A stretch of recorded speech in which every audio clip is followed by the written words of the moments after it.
स्नेह की भावना यानी अफेक्शन आता है, जो कि हम लोग डिस्कशन किया था। The feeling of acceptance of the other as one's relative is the feeling of affection या स्नेह इन रिलेशनशिप। तो किसी रिलेशनशिप में अफेक्शन का होना मस्ट है।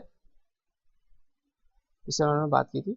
और क्या basic crisis today is that the trust and respect, क्योंकि ट्रस्ट और रिस्पेक्ट हम लोग किस बेसिस पे कर रहे हैं, इसके अंदर हमारे अंदर वो योग्यता भी डेवलप होनी चाहिए कि हम ट्रस्ट और रिस्पेक्ट जो है वो किस बेसिस पे कर रहे हैं, on the basis of money, on the basis of powerful and so on. तो नेक्स्ट हम लोग बात करते हैं यहाँ पर, जैसे कि यहाँ पर राइटर जो कहने की कोशिश कर रहा था केयर, यानी आपके अंदर जो फीलिंग पहले आई, पहले आपकी फीलिंग आई ट्रस्ट की, फिर रिस्पेक्ट की, फिर स्नेह की। अब यहाँ पर राइटर बात कर रहा है केयर करना। केयर इन द, यानी कह सकते हैं उसको एक प्रकार का ममता का भाव। द फीलिंग ऑफ केयर, या फिर में mamta is the feeling of natural and protect the body of our relative. We understand a human being as a coexistence of the self and the body is an instrument of five. Based on the understanding, and we take the responsibility of the nutriting and protecting the body of the relative. नहीं रहेगा तो हम किसी प्रकार की किसी की care भी नहीं कर सकते हैं, दैट इज हम लोग किसी को प्रोटेक्ट नहीं कर सकते हैं, किसी को किसी की रक्षा नहीं कर सकते। तो हमें अपने अपने साथ साथ किसी भी व्यक्ति की या किसी भी पर्सन की केयर करनी है तो हमें अपने इंस्ट्रूमेंट यानी हमारा बॉडी जो हमारा इंस्ट्रूमेंट है उसको भी प्रोटेक्ट करना ही होगा।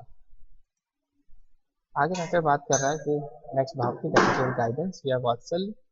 तो ये जो भाव है, ये जो हमारे अंदर फीलिंग्स आ रही है, ये सारी फीलिंग्स का जो क्रिएशन होता है उसके बारे में बात हो रही है। The feeling of ensuring right understanding and feeling in other that is my relative is called guidance या वात्सल्य। तो फीलिंग हमारा जैसे परिवार के में फीलिंग का होना और दोस्तों में फीलिंग का होना, तो हर रिलेशनशिप में अलग अलग तरह से हम लोग यहाँ पे फीलिंग क्रिएट होती है। इस फीलिंग क्रिएशन में हम लोग उसको अलग अलग इम्पोर्टेंस भी देते हैं। We understand the need of our self for right understanding and feeling. We also understand that the other is similar to me in his या her facility of natural acceptance, desire of wanting continuous happiness, and programs of living in harmony at all the four levels. The other is also similar to me in the potential of desire, thought, and acceptation.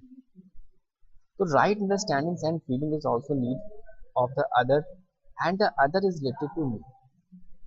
As a result, I have the responsibility to help the other. Based upon this, I am able to recognizing this feeling of ensuring right understanding and feelings in my relative. This is the card guidance. तो writer यहाँ पे चीज़ों को explore कर रहा है कि मान लीजिए आपकी फैमिली है, फैमिली में आपके भाई बहन है, माता पिता है, तो एक हमारा जो ये फैमिली ऑर्डर है या फैमिली है, इस फैमिली में जो जो भाव का होना है, जिन भावों के माध्यम से हम लोग कह सकते हैं कि जो हायर प्रायोरिटी होती है वो हम लोग अपनी फैमिली को ही देते हैं। तो हायर प्रायोरिटी हमारी फैमिली क्यों बनती है? क्योंकि हमारे अंदर उन जो फीलिंग्स का भाव है वो फैमिली के लिए पहले प्रायोरिटी बेसिस पे आता है, यानी उनका केयर करना, उनका ख्याल रखना, परिवार में सभी सदस्यों का हैप्पीनेस होना जरूरी है। लेकिन फैमिली में अगर कोई भी प्रॉब्लम होगी या फैमिली में कोई भी मेम्बर जो होगा वो डिस्टर्ब होगा या दुखी होगा, तो फैमिली वो जो होगी वो प्रॉपर हैप्पीनेस मोड में नहीं रह पाएगी या उनमें हार्मोनी भी नहीं बन पाएगी। परिवार में हार्मोनी बनना मस्ट है। दैट इज गाइडेंस या वात्सल्य, जो कि यहाँ पे एक प्रकार से केयरनेस और एक प्रकार से हम लोगों की रिस्पॉन्सिबिलिटी है। अगर जैसे मान लीजिए अगर कह सकते हैं कि ज्वाइंट फैमिली होती है, तो ज्वाइंट फैमिली में काफ़ी परिवार के सदस्य बातें ज़्यादा बढ़ जाते हैं, परिवार के सदस्य ज़्यादा हो जाते हैं, तो उनमें जो बड़े बुजुर्ग लोग होते हैं उनका जो आदेश होता है या कह सकते हो कि वो जो केयरनेस करना चाहते हैं वो पूरे परिवार को एक रूप में यानी एक सिंगल यूनिट में लेके चलना चाहते हैं कि सभी लोग जो है एक प्रॉपर कह सकते हैं हार्मोनी बना के रखें और आपस में एकता बनी रहे। द जॉइंट फैमिली की बात यहाँ पे की जा रही है जिससे कि आपको केयरनेस क्लियर हो पाए। तो किस प्रकार से अगर जॉइंट फैमिली है तो उसमें केयरनेस की जाती है, सब चीज़ों को सबका ख्याल रखा जाता है, किस तरह से संयुक्त रूप से परिवार जो होता है वो एक साथ खाना खाता है, एक साथ चीज़ों को हैंडल करता है। इस प्रकार से केयरनेस की हमें बात करें तो वो फीलिंग, क्योंकि वो इतनी बड़ी अगर फैमिली में ज़्यादा मेम्बर्स है तो उनमें जो हारमोनी बनाना होता है, तो ये हारमोनी भी तभी बन पाएगी जब हम लोगों का सभी परिवार में सभी सदस्यों में जो फीलिंग्स का भाव है वो लगातार बना रहे, और उनके बीच में अंडरस्टैंडिंग, ट्रस्ट होना, रिस्पेक्ट होना और केयर करना, ये सभी फीलिंग हो गया। अगर परिवार में किसी एक सदस्य की भी केयर नहीं की जाएगी तो वो हारमोनी जो होगी वो नहीं बन पाएगी। तो फीलिंग के भाव के में जब हम लोग आगे बढ़ते हैं हमारे अंदर भाव आते हैं, एक श्रद्धा का भाव। श्रद्धा का भाव दैट इज हमारा reverence, the feeling of acceptable acceptance of excellence in the other is called reverence, that is हमारा श्रद्धा का भाव होना। We understand that the aspire of continuous happiness and to realize it, we have to understand harmony at all the levels of our living and live accordingly. When we see that the other has achieved this excellence, which remains to understand and to live in harmony at all levels of living, ensuring continuity of happiness, we have the feeling of reverence for him and her. The feeling of accepting the excellence is called the other is called the reverence या श्रद्धा का भाव होना। तो श्रद्धा का भाव होना या हमारे अंदर जो भी फीलिंग की हम लोग बात कर रहे हैं, जो टू द पॉइंट ऑफ जो एक फीलिंग की शुरुआत हमारी ट्रस्ट से उसके बाद फिर हम लोग रिस्पेक्ट की भावना, रिस्पेक्ट से स्नेह की भावना, फिर स्नेह से ममता या केयरनेस की भावना, फिर केयर करने की भावना, फिर हमारा गाइडेंस या वात्सल्य, और फिर हमारा एक अचीवमेंट या एक तरह से गोल जो अचीव हो जा रहा है, या कह सकते हैं एक हाई लेवल अथॉरिटी या पर्सन में हम लोग को एक प्रकार के उनके प्रति एक श्रद्धा की भावना, क्योंकि उनके जो कह सकते हो कार्य प्रधान है या कर्म प्रधान उन्हें जो आपके लिए किया है, उनके प्रति हमारे एक श्रद्धा की भावना जो होती है वो हमारे फीलिंग के रूप में आ जाती है। तो ये जो भाव है, ये हमारे फीलिंग जो है हमारे टू द ड्यूरेशन या इन द फैमिली जो सीक्वेंस ऑफ भाव है, कह सकते हैं कि अगर मान लीजिए आप परिवार में है तो परिवार में सबके साथ आपका समान व्यवहार होना, सबके प्रति केयर करना, आपको सबसे आपका समान केयरनेस करना, सबकी आपको हैप्पीनेस क्रिएट करना या हैप्पीनेस बनाए रखना, कंटिन्यूस हैप्पीनेस सबके लिए करना, ये बहुत अचीवमेंट होता है। तो ये जो फीलिंग जब तक नहीं आएगी तब तक ये काम नहीं हो सकता। यानी फैमिली में हैप्पीनेस तभी बन पाएगी जब फैमिली के सभी मेंबर जो होंगे वो प्रॉपर हार्मोनी में रहेंगे। तो प्रॉपर हार्मोनी में रहने के लिए हमें इन सब फीलिंग्स का होना, ग्लोरी यानी हमारे गौरव के बारे में बात कर रहे हैं, तो each one of us wants to live with continuous happiness and prosperity. तो जैसे कि पहले ही बता चुके हैं कि हम लोग सभी लोग क्या चाहते हैं, सब लोग चाहते हैं कि हम लोग खुश रहे, खुशहाल रहे, और वैसे सामने वाला व्यक्ति भी यही चाहता है कि वो भी खुश रहे और खुशहाल रहे। यानी सबका मोटिव एंड गोल जो होता है वो कंटिन्यूस हैप्पीनेस को ही पाना होता है, और साथ ही साथ प्रॉस्पेरिटी। तो कंटिन्यूस हैप्पीनेस चाहिए, प्रॉस्पेरिटी चाहिए, सभी लोग चाहते हैं कि हम खुश रहें, खुशहाल रहे, हमारे पास भी अच्छा खासा मकान, घर, पैसा, सारी चीज़ें फैसिलिटीज़ हमें मिले, हम समृद्ध रहें, हमें किसी चीज़ की कमी ना रहे, और हमें खुशियाँ लगातार मिलते रहें। तो जैसा कि हम सोचते हैं कि हमें ये सब चीज़ें मिले, वैसे ही सामने वाला व्यक्ति भी सोचता है कि हमें भी वही चीज़ें मिले। तो each one of us that the similar facility of our natural acceptance as the same goal and program and we have same potential to realize this। तो हम लोग जैसे बात करते हैं कि अगर वो व्यक्ति जो है इतना समृद्ध है तो हमें भी उतना समृद्ध होना है, हमें भी उतने पैसे चाहिए, हमें उतना कार चाहिए, बंगला चाहिए, पैसा घर चाहिए या गाड़ी घोड़ा चाहिए। तो एक प्रकार से कह सकते हो वो लेवल ऑफ जो सेम गोल एंड प्रोग्राम है वो भी वो अचीवमेंट करना चाहते हैं। तो राइटर यहाँ पे आगे कह रहा है कि ग्लोरी या gaurav is the feeling for someone who has made effort for excellence. We find that there have been people in the history और even around us who are investing their time, energy and their belongings to achieve excellence, to understand, to live in harmony at all levels of living, ensuring continuity of happiness, to make others excellent. This gives a feeling of glory of them। तो जब भी हम लोग इस भाव की बात करते हैं तो इस भाव में जो होता है वो काफ़ी ज़्यादा कह सकते हो कि इस भाव को पाने के लिए आपको बहुत ज़्यादा अपने कर्म प्रधान या कह सकते हो कि उस जो भी आपने कर्तव्य निभाए हैं उस कर्तव्यों को आपने बहुत अच्छे ढंग से निभाया है, बहुत मेहनत से निभाया है, तो आपके अंदर वो गौरव, आप दूसरे व्यक्ति जो है वो आपको वो गौरव का भाव क्रिएट होगा उनके अंदर। जैसे अगर हम लोग देशभक्ति की बात करते हैं तो हमें एक गौरव कृतज्ञ होता है जो कि हमारे सैनिक हैं जिन्होंने अपने देश की रक्षा के लिए अपना बलिदान दिया, या हमारे कह सकते हो कि आज़ादी के समय के जो क्रांतिकारी और देशभक्त थे जिन्होंने देश की रक्षा के लिए, आज़ादी के लिए अपना जीवन न्यौछावर किया, तो उनके प्रति हम लोग का एक गौरव का भाव क्रिएट हो जाता है। और हम लोग उनके जब भी उनको देखते हैं या याद करते हैं तो हमें अंदर वो एक गौरव प्राप्ति होती है कि हाँ हमें भी अपने देश के लिए, और जैसे हमारे सैनिक जिन्होंने इतना कर्तव्य निभाया है, हम भी अपने काम के प्रति अपना कर्तव्य निभाएंगे, और जिससे वजह से कि आप जो भी लोग हैं वो आपको देखकर उनको भी गौरव की अनुभूति हो आपके प्रति। ग्रेटिट्यूड की बात करते हैं यहाँ पर, कृतज्ञता। तो we understand that each one of us has the same goal of continuous happiness and prosperity. जैसे कि यहाँ पर पहली बात की गई कि हम भी चाहते हैं खुश रहना और समृद्ध होना, और सामने वाला व्यक्ति भी चाहता है कि खुश रहना और समृद्ध होना। Each one of us has to work towards the increasing our competence to realize our intentions and this process। तो वो भी व्यक्ति जो होता है वो अपनी क्षमता के अनुसार जो होता है वो कार्यरत होता है, वो काम करता है, कोशिश करता है कि वो भी उतना ही जो है पोटेंशियल अपना अफर्ट कर सके।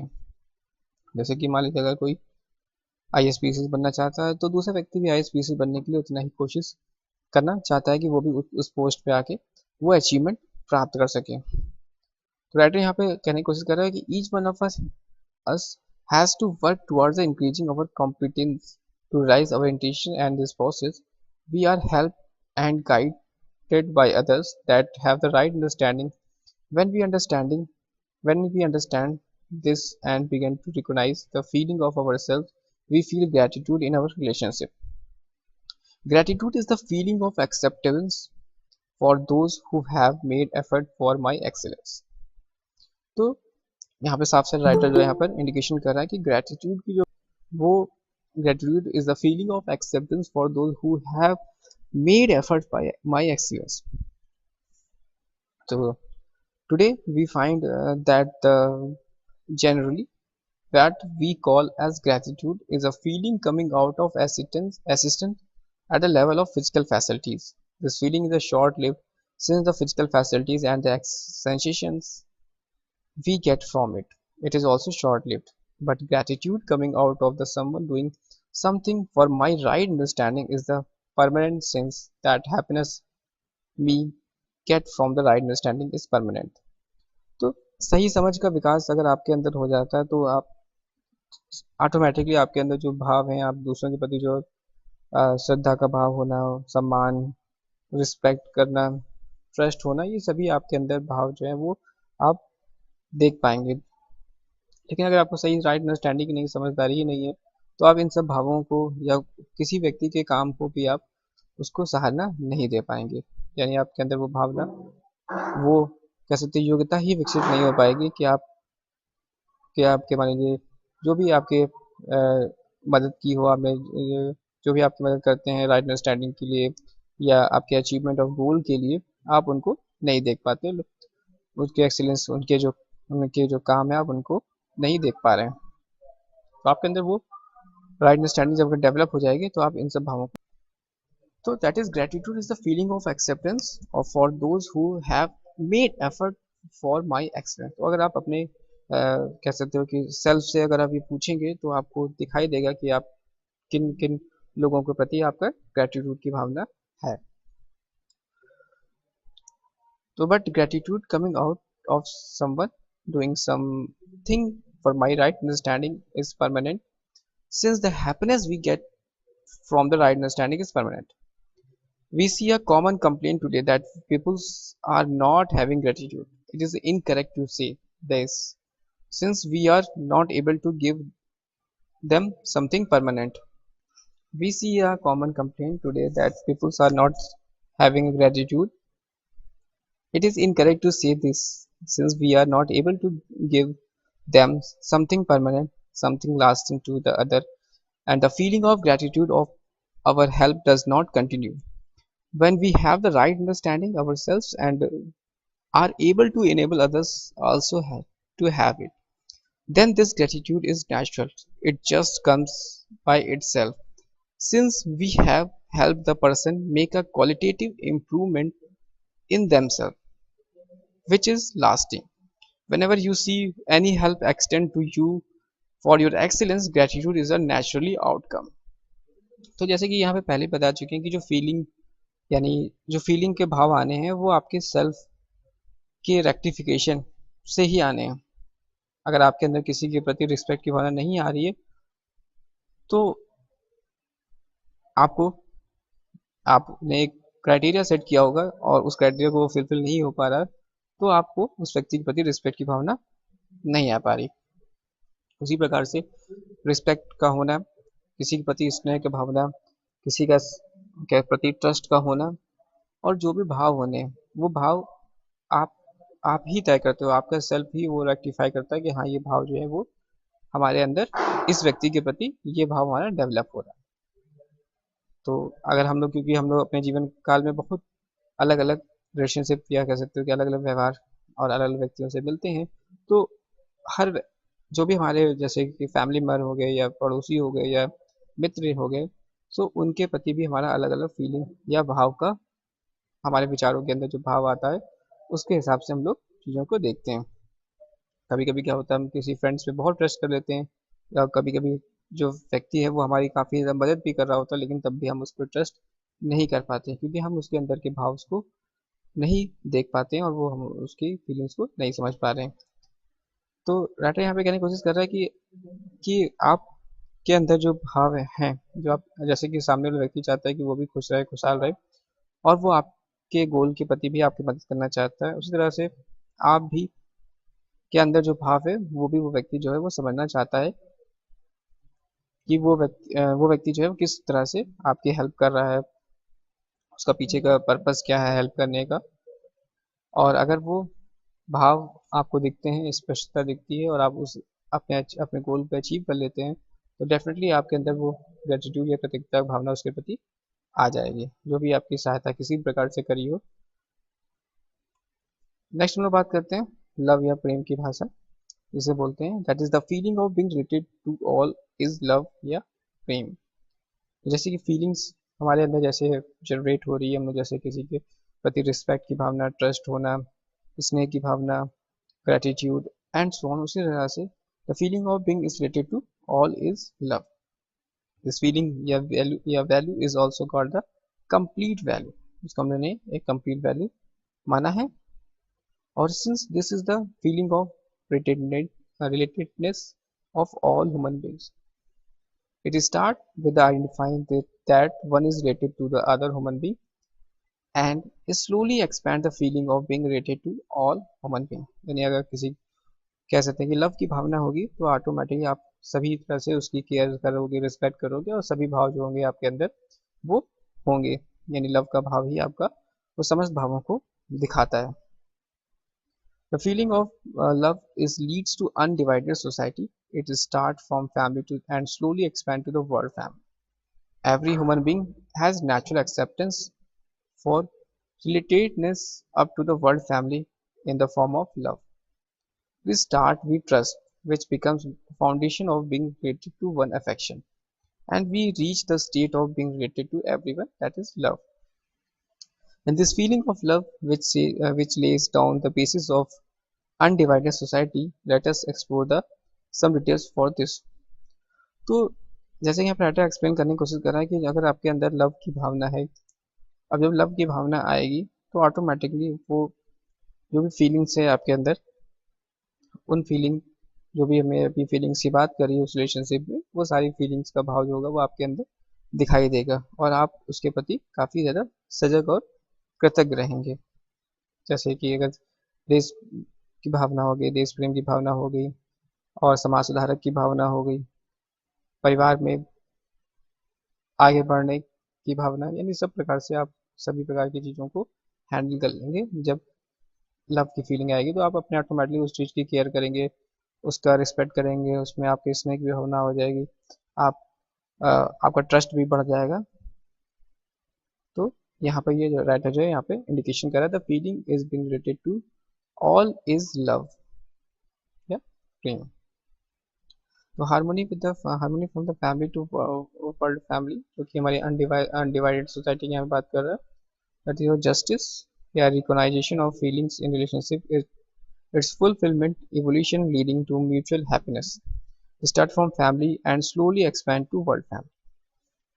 तो जैसे कि यहाँ बताया कि जब पहला जो ऑर्डर होता है तो कि आप अपने परिवार में ही पहले हारमोनी बन सके, सभी लोग आपस में अच्छे से खुश रहे, खुशहाल रहे, परिवार में एकता अखंडता बनी रहे, और उसके बाद फिर सोसाइटी लेवल पर चीज़ों को ठीक करना, सोसाइटी में भी आपका जान पहचान है, अच्छी से सब व्यवहार है, और सोसाइटी में भी आप सब खुशहाली है, तो तब जाके एक लेवल से दूसरे लेवल और दूसरे लेवल से तीसरे लेवल जाके हम लोग एक वर्ल्ड फैमिली का निर्माण हम लोग का होता है। This child gets the understanding of justice in the family, with understanding he goes out the society and interact with the people. जैसे एक छोटा बच्चा जो होता है पहले फैमिली के अंदर सभी प्रकार के रिलेशनशिप को समझता है, सबके अंदर के भाव को वो रिकोगनाइज करने की कोशिश करता है, और फिर वो धीमे धीमे जब फैमिली से थोड़ा सा बाहर निकलता है, सोसाइटी में चीज़ों को देखता है और अलग अलग लोगों से मिलकर वो उन भावों के को अध्ययन करता है। All of us are children at some point of time and grow into adults. तो ये जो कह सकते हो कि रिलेशनशिप की भावना है और चीज़ों को समझने की भावना, जो हमारे अंदर फीलिंग्स आ रही है रिलेशनशिप को समझने की, तो वो हमारी पॉइंट टू पॉइंट यानी टाइम टू टाइम वो ग्रो करती रहती है, और हम लोग एक स्टेज बाई इन चीज़ों को बड़े होने तक चीज़ों को देखते रहते हैं। If the understanding of justice as ensured in the family, there will be justice in all the interaction we have to the world at large. तो राइटर यहाँ पर जैसे कि बार बार फोकस यही कर रहा है कि जब तक आपका फैमिली ऑर्डर, यानी फैमिली में अगर मान लीजिए कोई प्रॉब्लम होती है, फैमिली में भी रिलेशनशिप खराब है या अनडिस्टर्बेंस है, बहुत ज़्यादा डिस्टर्बेंस हो रहा है, तो ऑटोमेटिकली जो होगी वो आपकी आगे लेवल तक भी चीज़ें नहीं ठीक हो पाती हैं और आप काफ़ी ज़्यादा डिस्टर्ब रहते हैं। लेकिन अगर फैमिली लेवल पे ये सब चीज़ें ठीक है, आप चीज़ों को समझ पा रहे हैं, सारी फीलिंग्स, और तो आप समझ पा रहे हैं और हारमोनी बना पा रहे हैं, तो आगे लेवल पे भी आप इन सब चीज़ों को इंट्रैक्शन जो है वो आगे तक कर पाएंगे। तो वही डाटा कह रहा है कि if the understanding of justice is ensured in the family, there will be a justice all the interaction we have in the world at large. In the family, we learn to recognize relationship, the definite feelings or the values that learn how to fulfill them. तो